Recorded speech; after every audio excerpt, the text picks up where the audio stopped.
Get out of the car now! Officer Harris's voice cut through the evening air, his hand hovering dangerously close to his holstered gun. James Carter's heart pounded, his mind racing with a mix of fear and disbelief. How had a quiet drive home spiraled into this nightmare? James's fingers trembled as he unbuckled his seatbelt, the flash of blue and red lights casting ominous shadows across his face. Around them, a small crowd began to gather, some filming, others whispering in horror at the scene unfolding. The humiliation burned through him, but he knew he had to stay calm. The wrong move could cost him everything. "Hands on the hood!" Harris barked, shoving James forward. The cold metal pressed against his cheek as the handcuffs clicked into place, the metal biting into his wrists. James clenched his teeth, fighting the urge to protest, knowing that any sign of resistance would only make things worse. But inside, a storm of outrage and despair raged. Why was he being treated like a criminal? He was a respected leader, a man who had dedicated his life to making this community better. But in this moment, none of that mattered, only the color of his skin. As the murmurs of the bystanders grew louder, James felt the sting of injustice cut deep. The question that echoed through his mind was the same one the crowd must have been asking. Would he walk away from this with his dignity, or would this night change his life forever? Before we dive deeper into this powerful story, take a moment to connect with us. Wherever you are, there's a story unfolding. Give us a glimpse. What's your part of the world like right now? Drop a comment below and let us know. And while you're here, don't forget to hit that subscribe button and turn on notifications so you won't miss any of our future stories. We're excited to share this journey with you. James Carter didn't expect his drive home to end with his face pressed against the hood of his own car, handcuffs biting into his wrists, as Officer Harris accused him of a crime he didn't commit. It had been a long, exhausting day advocating for the people of Silver Ridge, a town he had dedicated his life to improving. He had sat through meeting after meeting, pushing for affordable housing initiatives and youth programs, his mind constantly buzzing with ideas for a better future. But now, all he could think about was the cold metal digging into his skin and the terror clawing at his chest. "Get out of the car, now!" Officer Harris's voice rang out, sharp and commanding, slicing through the quiet evening air. James's heart raced as he unbuckled his seatbelt, his mind whirling. He had done nothing wrong. He was sure of it. But the tone in Harris's voice left no room for questions or hesitation. As James stepped out of his car, the flashing blue and red lights painted his face in harsh, unforgiving colors, each flash illuminating the shock and fear etched across his features. James tried to keep his hands steady, but they trembled despite his best efforts. He knew the protocol: stay calm, be compliant, keep your voice even, and avoid sudden movements. He had given this advice to countless young men in his community during town hall meetings, emphasizing the importance of survival over pride in moments like this. But it was different when you were the one being treated like a criminal, your dignity stripped away with each second that passed. The small crowd that had gathered on the sidewalk began to murmur, their voices blending into a chorus of disbelief and outrage. A young woman pulled out her phone, capturing the scene on video. An older man whispered to his wife, "Isn't that James Carter, the community leader?" But no one stepped forward, too afraid of getting involved in something that could escalate.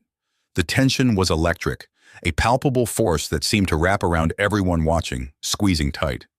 James kept his voice steady, his hands held up in surrender as he faced Officer Harris. "I've done nothing wrong, officer," he said, trying to keep his tone calm and respectful, even as anger and humiliation simmered just beneath the surface. He was used to speaking with authority, to commanding the room when he gave speeches or led town hall meetings. But now, standing on the side of the road, he felt stripped of all that. Just another black man being treated like a criminal for no reason. Harris's eyes were cold and unyielding. "Hands on the hood," he ordered, stepping closer, his hand resting threateningly on his gun holster. James obeyed, pressing his palms against the cold metal of his own car. The humiliation was a sharp, bitter taste in his mouth. He felt the officer's hand roughly grab his arm, twisting it behind his back as the handcuffs clicked into place. "Please," James tried again, his voice strained but controlled. "There must be some misunderstanding. I'm James Carter. I work with the community, with the town council. I know who you are. Harris interrupted, his voice dripping with contempt. "Doesn't mean you're above the law." He leaned in closer, his breath hot against James's ear. "And don't think for a second that your name is going to save you." James bit back the urge to shout, to fight, to do anything that might give the officer an excuse to make this situation even worse. His mind raced with memories of speeches he'd given about racial justice, the meetings where he'd fought for police reform, never expecting that he'd be the one experiencing the very injustices he was trying to change. He could feel the weight of the crowd's eyes on him, the shame mixing with his fear. A sudden wave of anger surged through him, hot and consuming. How many times had he stood in front of a crowd, promising to make Silver Ridge safer for everyone? How many hours had he spent trying to bridge the gap between law enforcement and the community? Yet here he was, his dignity shattered, his rights stripped away, all because of a system that saw him as a threat before it saw him as a man. "Where's the crime?" he demanded, his voice cracking under the weight of his fury. "Where's the justification for this?" But Harris just smirked, his grip tightening on James's arm. "Just doing my job," he said, his voice a mockery of professionalism. The crowd around them grew restless, some yelling at Harris, others filming, hoping to capture the injustice unfolding. James felt the knot in his chest tighten, his breath coming out in short, shallow bursts. He had to stay calm.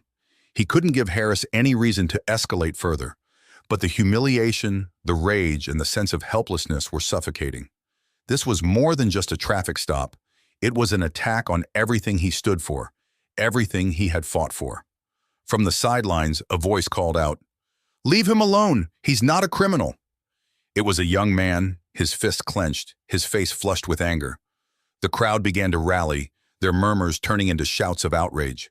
The pressure was building, the tension so thick it felt like a storm ready to break. But Harris's expression never wavered. He kept James pinned against the car, the power dynamic clear and suffocating. "Stay back!" he barked at the crowd, his hand hovering over his gun. The threat hung heavy in the air, silencing some of the bystanders, but only adding fuel to the anger burning in others. James closed his eyes for a moment, trying to steady himself. His thoughts went to his family, his friends, the people he had spent his life trying to protect, the people he loved. He couldn't let this end badly. He had to find a way out of this to keep the situation from spiraling even further. He thought about the countless stories he had heard over the years, the names of black men and women who never made it home, who became hashtags and headlines, reminders of a world that often failed to value their lives. The reality of that danger pressed in on him, making his chest ache. "Do you think you're some kind of hero?" Harris taunted, his voice laced with disdain. "Some big-shot leader who doesn't have to follow the rules?" He shoved James harder against the hood, and James could feel the heat of anger radiating from the officer. "Well, tonight, you're just another perp." James's breath hitched, but he forced himself to meet Harris's gaze. "I'm no hero," he said quietly, his voice steady despite the turmoil raging inside him. "I'm just a man who wants to get home to his family. That's all." Harris's eyes narrowed, and for a split second, James wondered if his calm demeanor would make a difference. But the officer only scoffed, his face twisting into a sneer. "We'll see about that." The crowd was growing bolder now. People were yelling at Harris to let James go, to stop the madness. A middle-aged woman with a trembling voice shouted, "This isn't right. He's a good man." A young man with tears in his eyes added, "Why is this still happening? When will it ever change?" The air felt thick, suffocating. As James stood there, the weight of the handcuffs digging into his wrists, the judgmental gaze of Harris pressing down on him. He knew that whatever happened next would shape not only his future, but also the town of Silver Ridge, a community he had fought so hard to uplift. And yet beneath the fear and the anger, there was something else, a quiet, unyielding determination. James knew he wasn't just fighting for himself. He was fighting for everyone who had ever been silenced, everyone who had ever been forced to the ground and treated as less than human. This moment would not define him, but it would strengthen his resolve. The cold handcuffs cut deeper into James Carter's wrists as Officer Harris shoved him away from the car. The crowd around them had grown larger, and the shouts of protest grew louder, blending into a cacophony of outrage. The flashing blue and red lights danced across the faces of the onlookers, illuminating their anger and disbelief. James took in a shaky breath, feeling the humiliation sink into his bones. He had stood in this very neighborhood countless times before, rallying people to fight for justice and equality.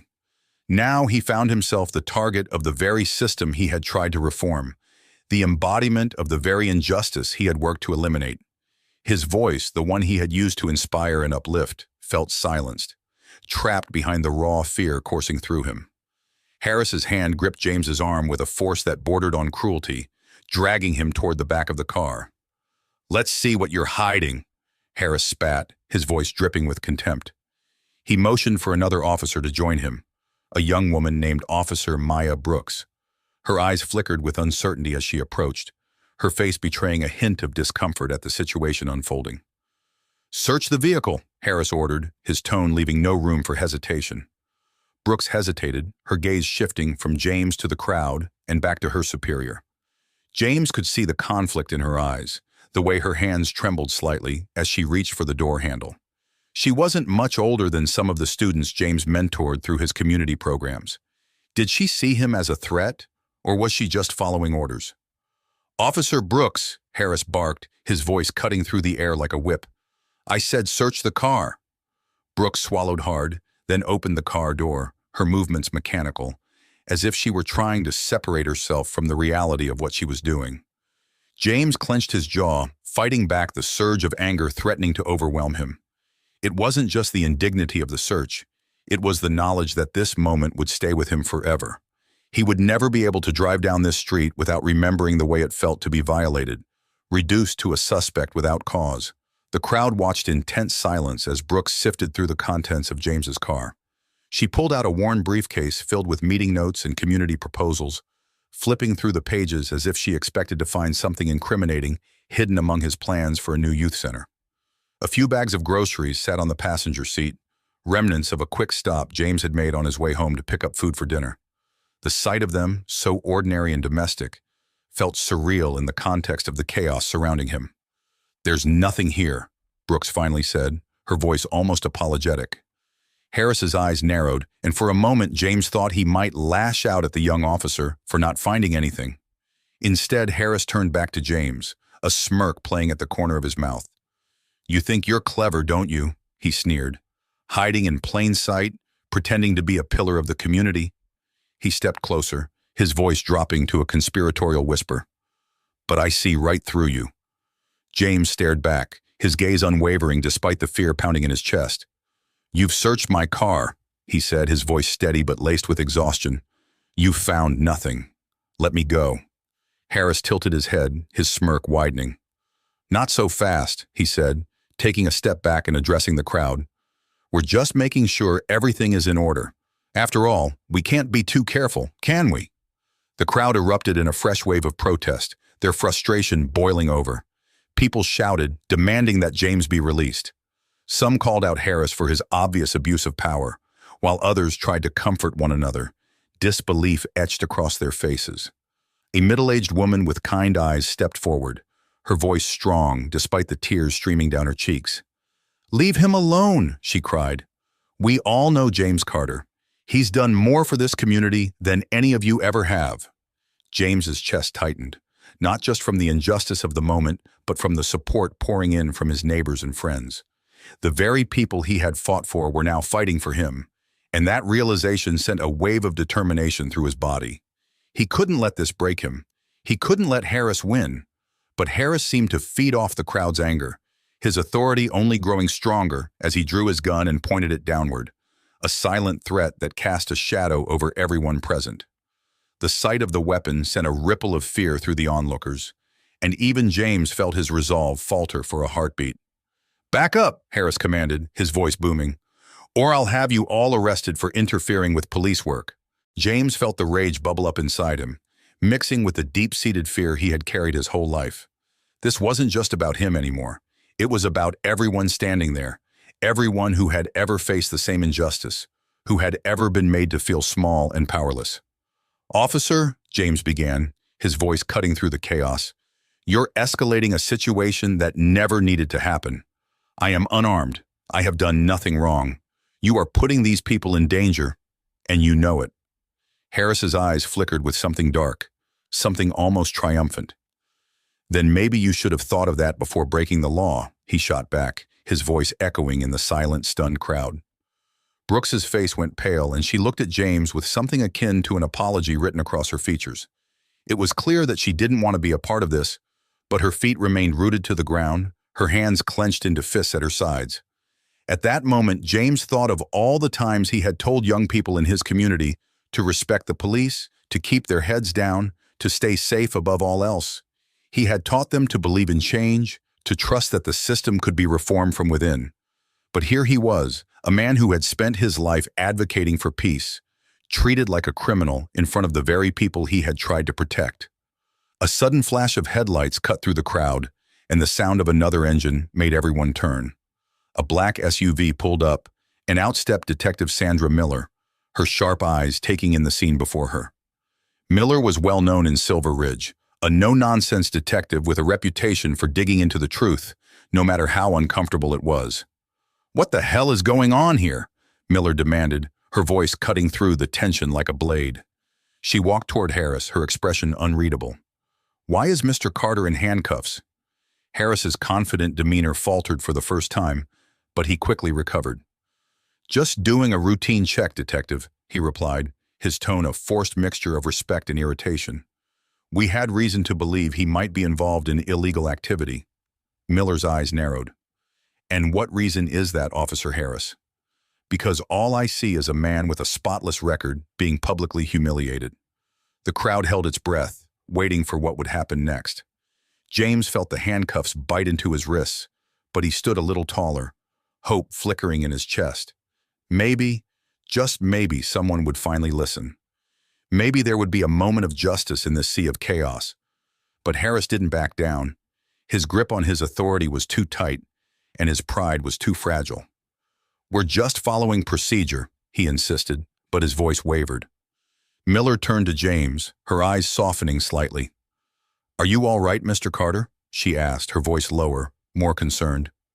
James nodded, though his wrists ached and his heart felt bruised. "I've been better," he admitted, a hint of exhaustion in his voice. "But I appreciate you stepping in." Miller's gaze hardened as she turned back to Harris. "Remove the cuffs," she ordered. "Now." Harris hesitated, his jaw clenched so tightly that a vein pulsed in his temple. But there was no arguing with Miller's authority. With visible reluctance, he stepped forward and unlocked the handcuffs, and James's arms fell to his sides, sore and trembling. James rubbed his wrists, the sting of the metal still lingering. He looked at Miller, gratitude in his eyes, but he knew this wasn't over.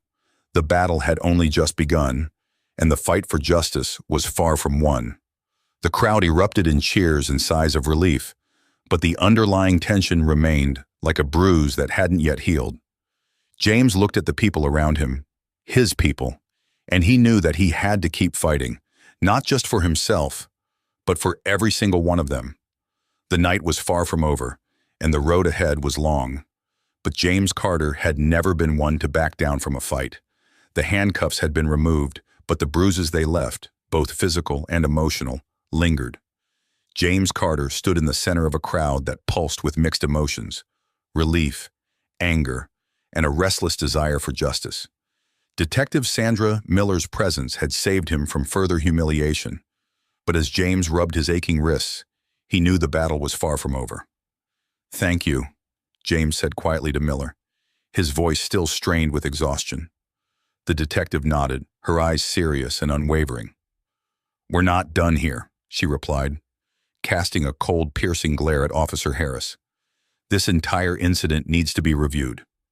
Miller's words held authority, but they also carried a hint of the frustration she felt. James could tell that even she was tired of these confrontations, tired of being the one to pick up the pieces when situations went too far. Officer Harris's jaw clenched, his posture stiff with barely contained fury. The tension between him and Miller was thick, a silent battle of wills. But before Harris could protest, a voice from the crowd rang out, cutting through the night air like a knife. "We're tired of this." The young man who had spoken earlier stepped forward, his hands trembling, but his voice strong. "How many more times are we going to watch this happen? We demand answers." The crowd surged, their unity giving them a strength that none of them had felt alone. A middle-aged woman with a worn face stepped forward, tears glistening in her eyes.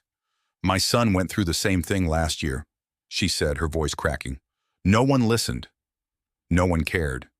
But we're not staying silent anymore." James felt the surge of emotion in the crowd, like a wave crashing over him. He wanted to comfort them, to reassure them, but he also knew that his words had to carry weight. He had to be strong, even if his own heart felt bruised. Miller raised a hand to address the crowd, her voice calm but firm. "I understand your anger," she began. But before she could continue, Harris stepped forward, his face flushed with rage. "Enough of this circus," he barked, his voice rough with irritation. "These people are interfering with police work. You're encouraging a mob mentality, detective." James's hands balled into fists at his sides, the anger simmering in his veins. He had spent years advocating for peaceful protest, for constructive dialogue, but Harris's blatant dismissal of the community's pain felt like a slap in the face. Every accusation, every unfair arrest, every story he'd heard over the years from people who had been silenced, it all came flooding back, igniting the fire inside him. James took a step forward, his voice ringing out over the crowd. "This isn't a circus, Officer Harris. This is a community demanding accountability. We are tired of living in fear. We are tired of being treated as less than human." The crowd roared in agreement, and Harris's face darkened with barely concealed rage. Miller placed a hand on Harris's shoulder, her grip firm. "Stand down, officer," she commanded. Her tone left no room for argument, but the animosity between them crackled in the air. James felt a hand on his arm and turned to see his assistant, Ethan Bell, pushing his way through the crowd. Ethan's usually cheerful face was tight with worry, his eyes scanning James for any sign of injury. "James," he said, his voice low but urgent, "are you okay?" James managed a weary smile. "I'm fine, Ethan. Just tired." The word carried more meaning than he could express. Tired of fighting, tired of having to prove his worth, tired of the system that refused to change. Ethan's eyes softened with understanding, but he didn't let go of James's arm. "The media is already on their way," he whispered.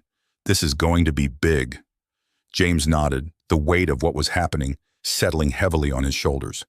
The attention was necessary, but it also meant more scrutiny, more pressure.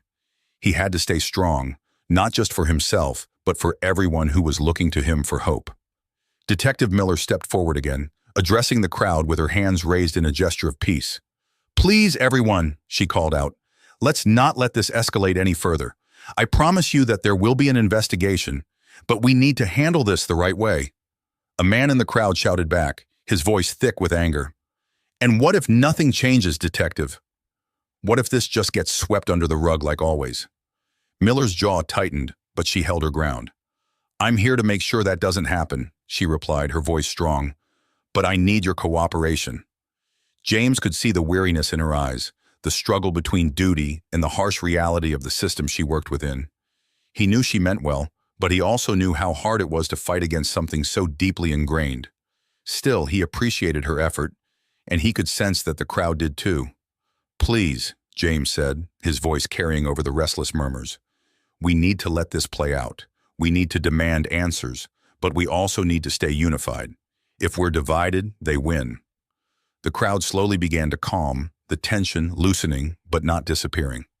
James could feel the fragile thread holding everyone together, the hope that maybe, just maybe, something would change this time. As the crowd started to disperse, Ethan leaned in close. "You know this isn't over, right?" he murmured, his voice low but intense. "They're going to try to spin this however they can. We need to be ready." James nodded, the exhaustion weighing him down. "I know," he said softly, "but we'll face it together." Miller approached them, her expression a mix of relief and exhaustion. "Mr. Carter," she said, her voice softer now, "I'm truly sorry for what you've been through tonight. I'll be in touch about the investigation." James looked at her, seeing the sincerity in her eyes. "Thank you, detective," he replied. "But it's not just about me. It's about all of us." She nodded, her expression thoughtful. "I know," she said, "and that's why we have to make sure we get this right." As Miller walked away, James felt a heaviness settle over him. The night air was cool against his skin, but the fire in his heart refused to be extinguished. This moment was just one battle in a war he had been fighting for years, and he knew that the road ahead would be filled with more challenges. He looked out at the crowd, now breaking into smaller groups, some people staying to comfort each other, others heading home with anger still simmering in their hearts. The streetlights cast long shadows, and James knew that his shadow was one of many. But he also knew that every step he took forward, every ounce of strength he poured into this fight, would make a difference. Ethan touched his shoulder gently. "Let's get you home," he said, his voice full of concern. James took one last look at the place where he had been humiliated, where he had been forced to fight for his dignity. Then he nodded. "Yeah," he said, his voice steady. "But tomorrow, we keep fighting." As he walked away, his heart heavy but determined, he knew that the journey was just beginning. But he also knew that he wasn't alone. The people of Silver Ridge were with him, and together they would demand change. Together, they would fight for a better future. Part 4. Tensions at the Precinct. The next morning, James Carter woke up to a dull ache in his wrist where the handcuffs had dug into his skin. The bruises, like his memories of the previous night, were raw and unyielding. He sat at his kitchen table, a steaming cup of coffee in front of him, but the warmth did little to ease the cold anger he felt deep inside. His phone buzzed with constant notifications, messages from concerned friends, community members, and journalists all demanding to know what would happen next. James' assistant, Ethan Bell, was already at work, fielding calls and organizing a meeting with the community leaders. Ethan's voice echoed down the hallway of James's modest home, filled with urgency and determination. James was grateful for Ethan's support, but he couldn't shake the exhaustion that weighed him down. He knew that today would be another battle, another test of his resilience. "James," Ethan called from the living room, appearing in the doorway a moment later. His usually bright demeanor was replaced with a grim determination. "We need to get to the precinct. Detective Miller said she's expecting us. She's already started reviewing Harris's conduct." James nodded, running a hand over his face. "All right," he said, his voice steady despite the storm raging inside him. "Let's get this over with." The Silver Ridge Police Precinct loomed ahead, a fortress-like building with cold gray walls that seemed to swallow the morning light. James felt a chill as he stepped through the doors, the memories of the previous night crashing over him like a wave. The clatter of keyboards and the buzz of conversations filled the air, a stark contrast to the uneasy silence that had gripped the streets outside. Detective Sandra Miller was waiting for them near the entrance, her expression serious but not unfriendly. She extended a hand to James, and he shook it, feeling the strength of her grip. "Thank you for coming," she said, her voice firm. "We're moving forward with the investigation into Officer Harris's actions. There's a lot to sort through, and I need your cooperation to ensure we get this right." James's eyes met hers, and he saw the weariness there, the struggle of a woman trying to fight a battle from within a broken system. "I appreciate your efforts, Detective," he said, "but I hope you understand that this isn't just about me. It's about the whole community." Miller nodded, her jaw tightening. "I know," she replied. "Believe me, I know." She led them down a hallway lined with old case files and bulletin boards, covered in announcements. The precinct was a maze of bureaucracy, and James felt like an outsider in a place that should have been a beacon of safety. As they walked, he caught glimpses of officers eyeing him with a mixture of curiosity and disdain. The tension was thick, a constant reminder that change wouldn't come easily. They arrived at a small conference room, where a table was covered in documents and a screen displayed surveillance footage from the previous night. Officer Harris was nowhere to be seen, but James could feel the man's presence, an invisible force that seemed to taint the very air. Miller gestured for James and Ethan to sit. "I've reviewed the body cam footage and the witness statements," she said, clicking a remote to play the first clip. The screen showed Harris pulling James over, his aggressive demeanor evident from the start. The room was silent as the video played, each second a painful reminder of the humiliation James had endured. James clenched his fists, his nails digging into his palms. The sight of himself being handcuffed and shoved against his car made his stomach twist. But he forced himself to watch, to remember every detail. This was a fight he couldn't afford to back away from. Ethan's hand rested on James's shoulder, a silent show of support. "We'll make sure this gets out," he whispered. "The world needs to see this." Miller paused the footage, her expression grim. "It's clear that Harris escalated the situation unnecessarily," she said. "But proving misconduct in a way that leads to real consequences is complicated. The department has protocols." James's anger flared. "Protocols?" he echoed, his voice rising. "He abused his power. Those so-called protocols have been protecting officers like him for far too long." Miller held up a hand, her face tight with tension. "I know," she said, her voice quieter now. "That's why I'm asking for your patience. This process is slow, but we have to follow it to make sure it holds up under scrutiny." James leaned back, exhaling slowly. The frustration was suffocating, but he knew she was right. The fight for justice was always a marathon, never a sprint. "Fine," he said, his voice steady but filled with resolve. "But I won't be silent. The community won't be silent." Miller's eyes softened and she nodded. "Good," she replied. "We need people like you to keep pushing, to keep demanding better." The meeting continued, each piece of evidence laid out in painful detail. James listened as Miller described the steps they would take, the internal review that would determine Harris's fate. It was a small step forward, but it felt like progress nonetheless. Suddenly, the door to the conference room burst open, and Officer Maya Brooks entered, her face pale and eyes wide with anxiety. "Detective Miller," she said, her voice trembling, "you need to see this." Miller frowned, motioning for Brooks to continue. The young officer held up a piece of paper, her hands shaking. "It's a report," she explained, "from Harris's previous cases. There are discrepancies, patterns of bias that were ignored or buried." James's heart skipped a beat, hope flaring in his chest. "Are you saying there's evidence of a cover-up?" he asked, his voice laced with a mixture of disbelief and anticipation. Brooks's eyes met his, and he saw the guilt and regret swirling there. "Yes," she admitted. "I think there is." The room went still, the gravity of her words sinking in. Miller took the report, her face hardening as she read. "If this is true," she said, her voice cold with anger, "then we're dealing with more than just one bad officer. We're dealing with a systemic issue." James felt his pulse quicken. This was the opening they needed, the proof that the system had been protecting officers like Harris. But it was also a reminder of how deep the problem ran, how much work still needed to be done. Ethan leaned in, his eyes alight with determination. "We have to go public with this," he whispered. "We can't let them bury it again." James nodded, his resolve strengthening. "We will," he said. "But first, we have to make sure we have everything. We can't give them a reason to dismiss this." Miller's gaze met James's, and for the first time, he saw a spark of hope in her eyes. "I'll do everything I can," she promised. "But be careful. This won't be easy. People will try to silence you." James's jaw clenched, the fire in his chest blazing brighter. "They've been trying to silence us for years," he said, "but we're not going anywhere." The gravity of their mission hung heavy in the air, but so did the possibility of change. James knew the road ahead would be dangerous, that the forces they were up against would do anything to protect their power. But he also knew that he couldn't stop. He wouldn't stop.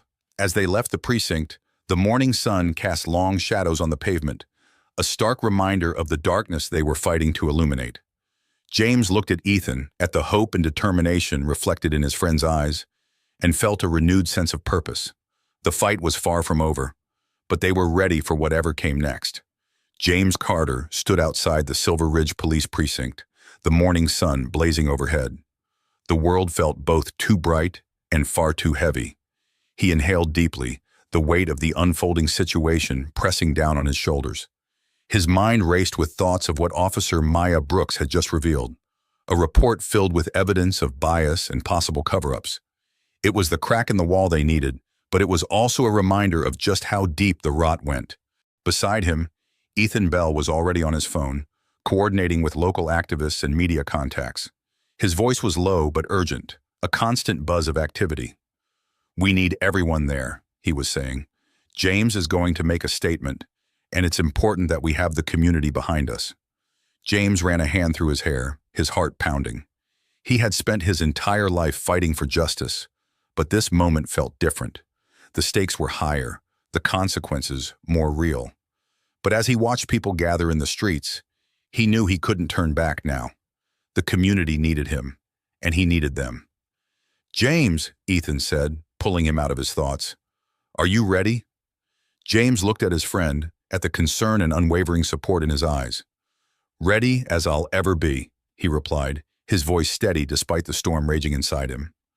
They walked toward the steps of the precinct, where a crowd had already formed. Reporters stood with microphones and cameras, capturing every detail. Community members held signs demanding justice, their faces a mix of hope and frustration. The tension in the air was electric, a palpable force that seemed to unite everyone present. James stepped up to the makeshift podium, the weight of 1,000 expectations pressing down on him. He cleared his throat, the noise of the crowd dying down as all eyes turned to him. This was it, the moment he had been preparing for, the moment that could change everything. "Last night," he began, his voice echoing through the hushed crowd, "I was subjected to an unjust and humiliating experience at the hands of Officer Harris. But this isn't just about me. It's about every person in this community who has ever felt the sting of injustice. It's about a system that has protected those who abuse their power for far too long." Murmurs of agreement rippled through the crowd, and James took a deep breath, letting his gaze sweep over the sea of faces. "Thanks to the courage of Officer Brooks," he continued, "we now have evidence of a pattern of bias, misconduct, and cover-ups within the Silver Ridge Police Department. This isn't just about one bad cop. This is about a system that has failed us repeatedly, and it's time for change." The crowd erupted into cheers, the sound reverberating through the air. But James could see the fear and uncertainty etched into some faces. People wanted to believe that change was possible, but years of broken promises had left scars that were hard to heal. "We demand accountability," James said, his voice rising with conviction. "We demand transparency.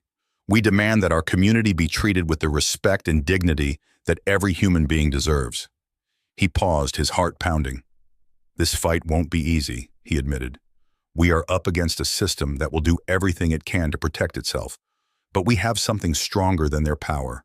We have each other. We have our voices, our unity, and our unbreakable spirit." The cheers grew louder, the crowd surging with energy. People raised their fists in solidarity, their hope rekindled. James felt a flicker of hope himself, but he knew this moment was just the beginning. The real work lay ahead, and it would take everything they had. Later that afternoon, James and Ethan returned to their community center, which had become a hub for organizing and support.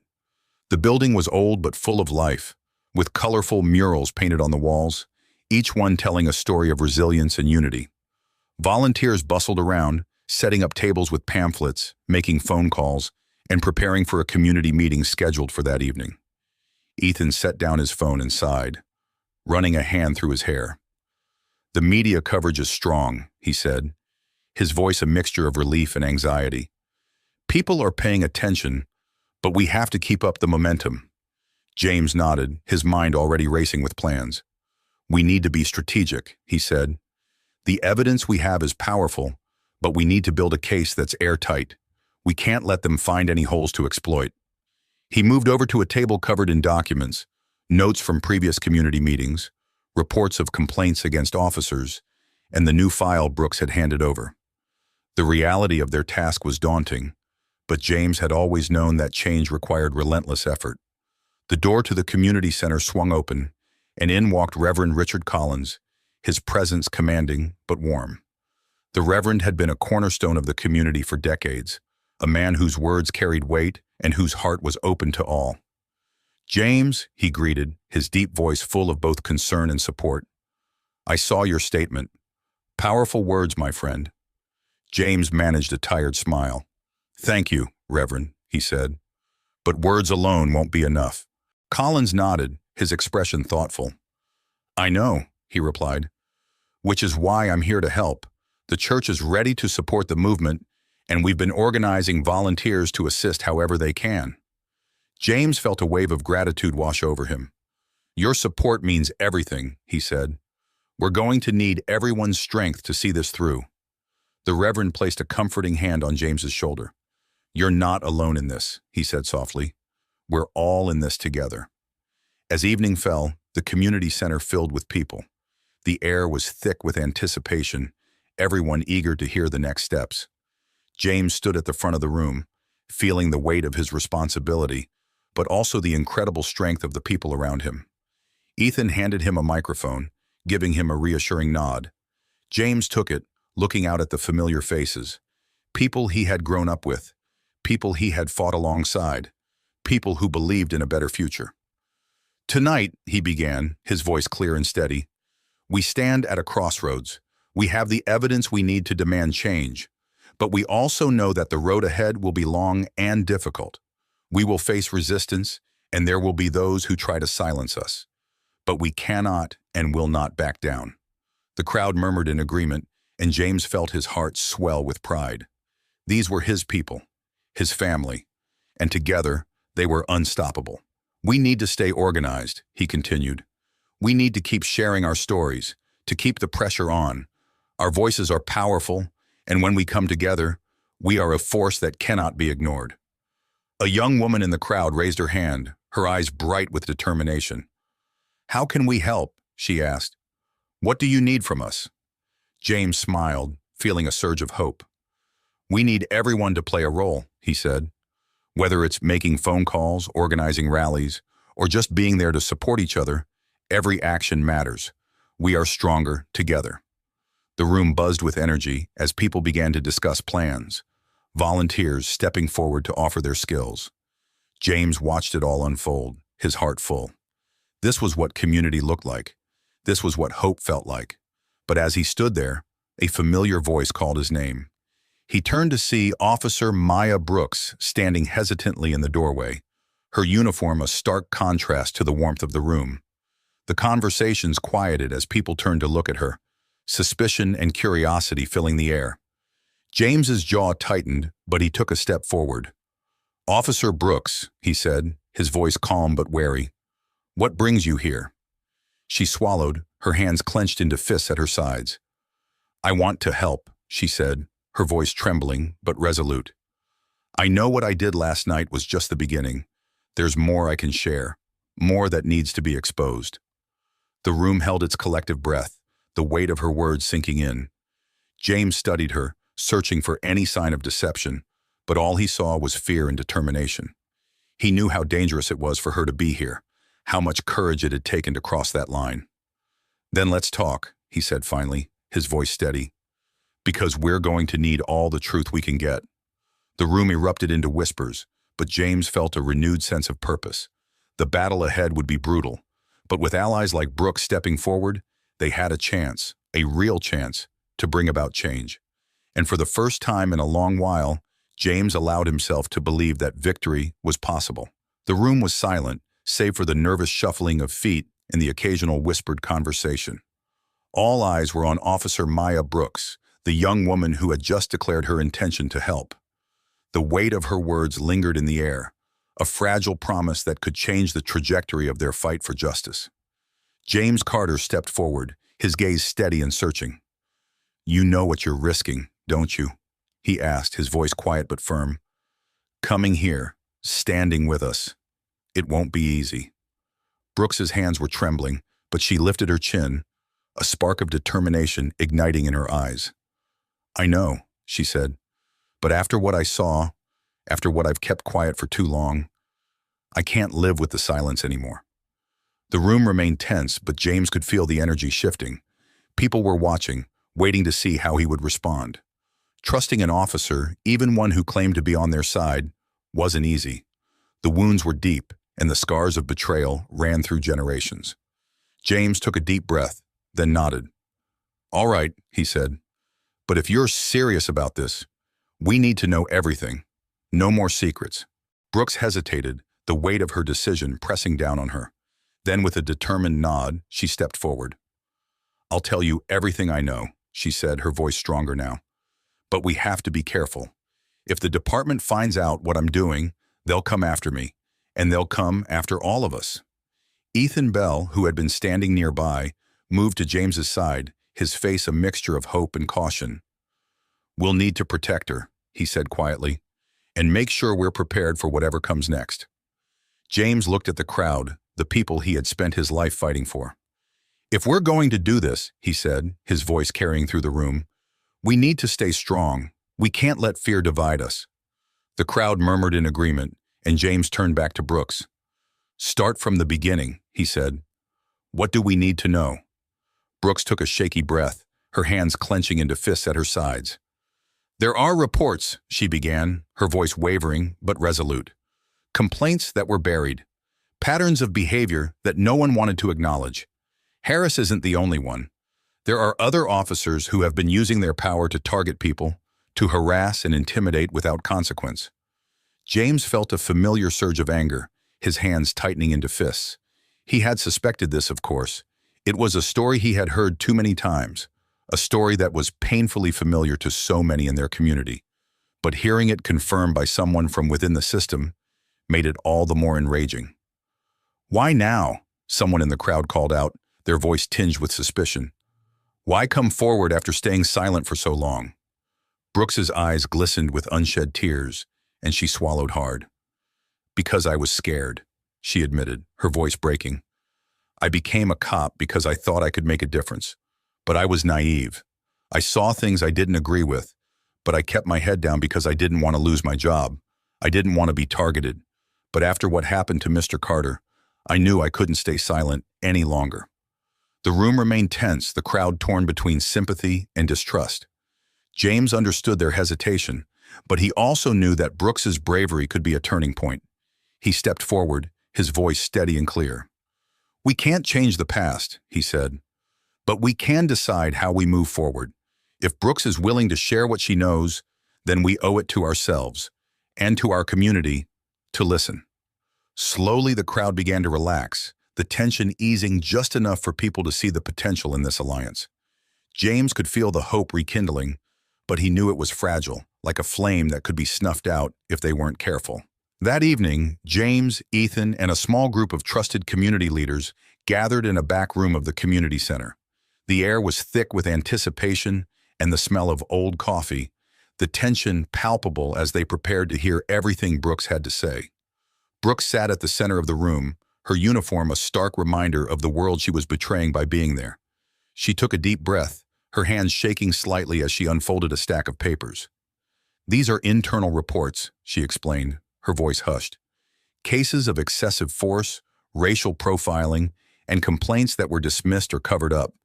I've been collecting them for a while, but I didn't know what to do with them. Until now." Ethan leaned forward, his eyes scanning the documents with a mixture of disbelief and anger. "This is damning," he said, his voice tight. "If we can get this out to the media, it could change everything." James rubbed his temples, the weight of the information pressing down on him. "It's not that simple," he said. "If we release this without a solid plan, they'll discredit us. They'll accuse us of twisting the truth or making baseless accusations. We need to be strategic." Brooks nodded, understanding the gravity of what she was suggesting. "We need to find a way to protect the evidence and make sure it's undeniable," she said. "Otherwise, they'll find a way to bury it again." James's mind raced, considering their options. They needed allies, people who had the power to amplify their voices and protect their cause. He thought about the journalists he had met over the years, the civil rights lawyers who had offered their support. It was time to call in every favor, to unite everyone who believed in their fight. "We'll start by gathering more testimonies," James said, his voice resolute. "We need the voices of the people who have been hurt by this system.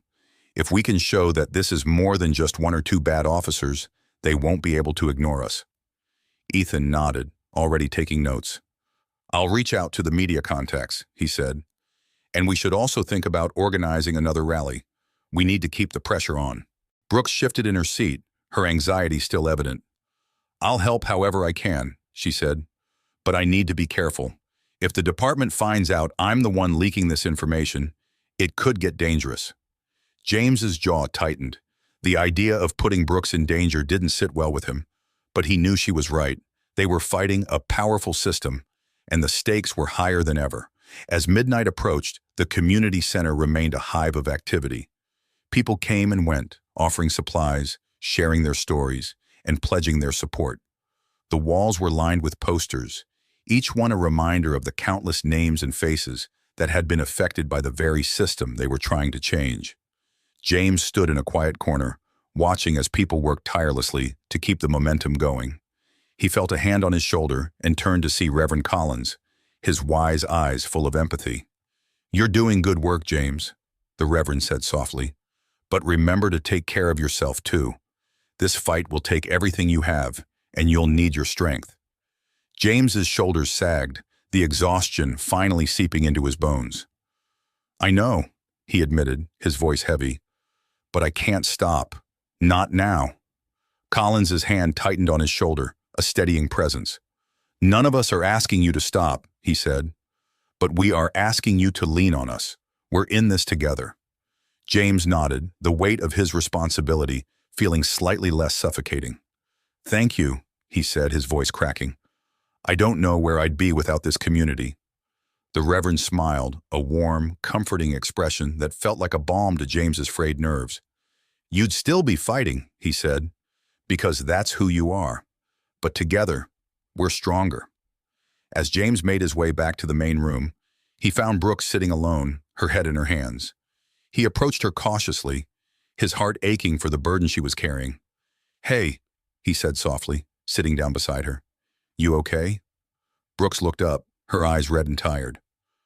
"I don't know," she admitted. "I'm terrified, James. I'm terrified of what they'll do to me, of what they'll do to all of us." James swallowed, the fear in her eyes mirroring the fear he had felt so many times before.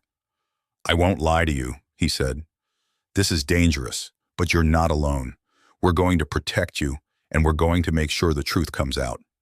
She managed a weak smile, the gratitude evident in her gaze. "Thank you," she whispered, "for believing in me." James reached for her hand, squeezing it gently. "Thank you for your courage," he replied. "We need people like you to help make this right." The night stretched on, filled with whispers of hope and the steady drumbeat of determination. They knew the fight was far from over, but they were ready. Together, they would face whatever came next, armed with truth, unity, and an unbreakable spirit. And as the first light of dawn crept over Silver Ridge, James Carter stood with his community, ready to keep fighting for the justice they deserved. The first light of dawn cast a golden glow over Silver Ridge, illuminating a community that had spent the night planning and organizing. James Carter stood outside the community center, fatigue pulling at his bones, but determination burning brighter than ever. Around him, volunteers made signs for the rally, elders prepared food, and youth activists coordinated outreach efforts. James rubbed his eyes, exhaustion blurring his vision. He hadn't slept, but sleep felt like a luxury he couldn't afford. They had momentum now, and every second counted. Ethan Bell appeared beside him, holding 2 steaming cups of coffee. "Drink up," he said, pressing one into James's hands. "You look like you're about to collapse." James chuckled softly, grateful for his friend's unwavering support. "Thanks," he said, taking a sip. "What's the latest?" Ethan's expression turned serious. "The rally's set for tomorrow evening," he said. "People from neighboring towns are joining us. It's going to be huge." James nodded. "We need to be ready. This will draw attention, not just the good kind." Ethan's jaw tightened. "We're already getting pushback, some anonymous threats, hate messages, but nothing we haven't faced before." James sighed, dread creeping into his chest. "We'll stay vigilant and make sure everyone knows to watch out for each other." Ethan's phone buzzed. His eyes widened as he read the message. "It's Detective Miller," he said. "She has an update on the investigation. Wants to meet." Later, they sat across from Miller in a small, dimly lit cafe. Her face was pale, her eyes shadowed with worry. "We've dug into the reports Officer Brooks shared," she began, voice hushed. "There's a pattern of misconduct and cover-ups. Senior officials knew and suppressed it." James's anger flared, hands clenching. "Who?" he demanded. Miller's voice cracked. "Harris and several high-ranking officers. If we bring this out, it'll shake the department. But I'm risking everything by telling you. These people won't go down quietly. James reached out, his voice steady. We'll protect you as best we can, but we have to move fast. Miller's eyes glistened. Be careful. Once this goes public, there will be backlash. Dangerous backlash. James swallowed hard but nodded. We're ready. We won't back down. Ethan's expression was resolute. The community's behind us and the media's watching. We'll keep the pressure on. Miller took a shaky breath. I hope you're right, she whispered. Once we step forward, there's no going back. That afternoon, James gathered with the core members of the movement. The room buzzed with anticipation as they discussed plans for the rally. Reverend Collins stood at the front, his voice calm but commanding. We're on the verge of something historic, but we must stay united and vigilant. James stepped forward, his gaze sweeping over the crowd. This isn't just about me. It's about all of us, about every person who has ever felt powerless. We fight for them and for a better future. A young activist named Lisa raised her hand. How do we protect ourselves if the police come after us? She asked. James' expression turned serious. We have legal advisors on standby. Stick together, watch out for each other, and document everything. They can't erase the truth if we keep shining a light on it. The room buzzed with determination. Ethan stepped up, announcing, the media will be there tomorrow. This is our chance to show the world what's happening in Silver Ridge. James took a deep breath. Let's make it count, he said. Let's show them we're not afraid. As evening fell, James found a rare moment of quiet, sitting on the community center steps. Reverend Collins joined him, placing a comforting hand on his shoulder. You're carrying a heavy burden, Collins said gently. James looked at his hands. I don't have a choice. This fight is everything. Collins nodded. But remember, we're in this together. Lean on us. James's throat tightened. I know, he whispered. But it feels like the whole world is on my shoulders. Collins smiled gently. We'll lift it together. James nodded, the weight feeling a little lighter. The road ahead was daunting, but as long as they had each other, he knew they stood a chance. The sun was setting over Silver Ridge, painting the sky in fiery hues of orange and red. The streets were packed, a sea of people stretching as far as James Carter could see. The energy was electric, a mix of hope, fear, and determination.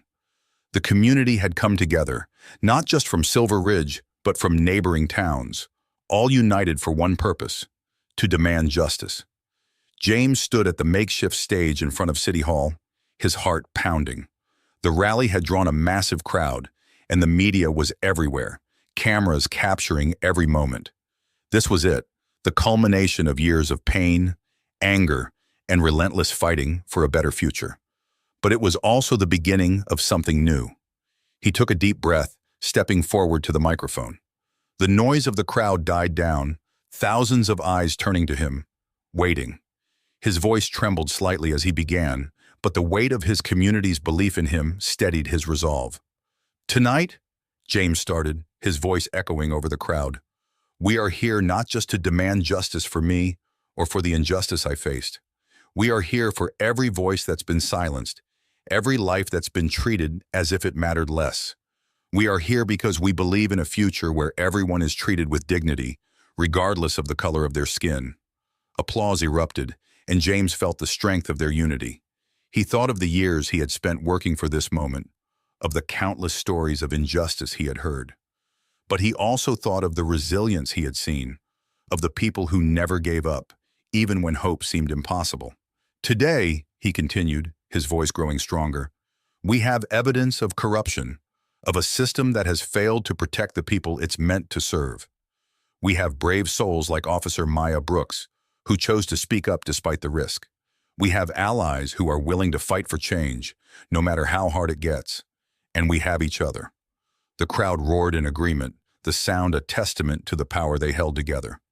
James's heart swelled, but he knew this was only the beginning. The real test would come in the days and weeks ahead, as they worked to ensure that the evidence they had gathered led to meaningful action.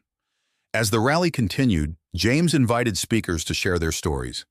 Reverend Collins led a prayer for strength and unity, his deep voice carrying a message of hope. Community leaders, activists, and even young people took the stage, each voice adding to the tapestry of their shared struggle. Ethan Bell worked tirelessly behind the scenes, coordinating interviews and managing the media. He caught James's eye and gave him a nod, a silent affirmation that they were doing the right thing. The world was watching now, and they had to make every moment count. Officer Maya Brooks stood quietly at the edge of the stage, her uniform making her stand out in the crowd. James approached her, his expression a mix of gratitude and concern. "Are you sure you're ready for this?" he asked. Brooks looked at him, her eyes resolute. "I have to be," she said. "What's the point of wearing this badge if I'm not willing to stand up for what's right?" James felt a surge of respect for her bravery. He extended his hand, and she shook it firmly. "Thank you," he said, "for everything." Brooks nodded, but before she could reply, a commotion rippled through the crowd. People turned, their murmurs growing louder. James's stomach clenched as he saw a line of police officers approaching, their expressions hard and unreadable. The crowd tensed, the joy and unity of the rally suddenly tinged with fear. James stepped back to the microphone, his heart racing. "Stay calm, everyone," he called out. "We are here peacefully. We will not be intimidated." The officers stopped a few yards away, and for a moment the tension was suffocating. Then a familiar figure stepped forward. Detective Sandra Miller. Her face was grave, but there was no malice in her eyes. She raised a hand, signaling the officers to stand down.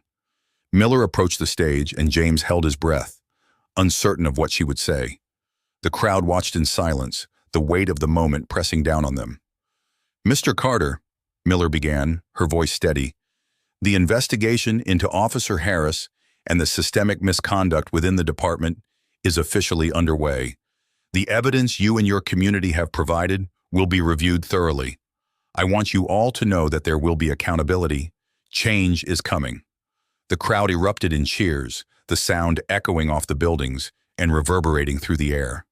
Tears sprang to James's eyes, the relief washing over him. This was more than he had dared to hope for, but he knew it was only the first step. He stepped forward, his voice cracking with emotion.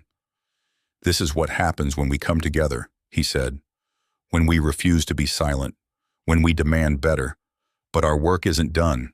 We will keep fighting, keep holding the system accountable, until every person in Silver Ridge, and beyond, feels safe and respected." The crowd roared once more, their spirits lifted.